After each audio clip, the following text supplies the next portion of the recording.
بسم اللہ الرحمن الرحیم۔ آج ایک مسلم کا اپنے دوسرے بھائی کے لیے دوسرا بڑا حق ہم بیان کرنا چاہتے ہیں۔ وَإِذَا دَعَاكَ فَأَجِبْهُ۔ نبی صلی اللہ علیہ وسلم نے 6 بڑے حقوق جہاں بیان کیے، وہاں دوسرا بڑا حق یہ ہے کہ جب بھی آپ کے کسی بھائی کی طرف سے آپ کو دعوت خیر دی جائے، فَأَجِبْهُ، آپ پر لازم ہے آپ اس دعوت خیر کو قبول کریں۔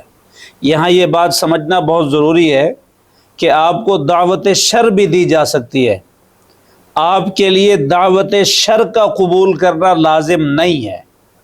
وَإِذَا دَعَاكَ فَأَجِبْهُ، جب بھی آپ کو دعوت خیر دی جائے، وہ کسی کی بھی دعوت ہو سکتی ہے، کسی انداز کی بھی دعوت ہو سکتی ہے، اس کے لیے کھانے کی دعوت بھی ممکن ہے، اس کے لیے کسی خیر کے کام کی دعوت ممکن ہے، کسی نیک کام کی دعوت ممکن ہے جس میں آپ کا تعاون درکار ہو۔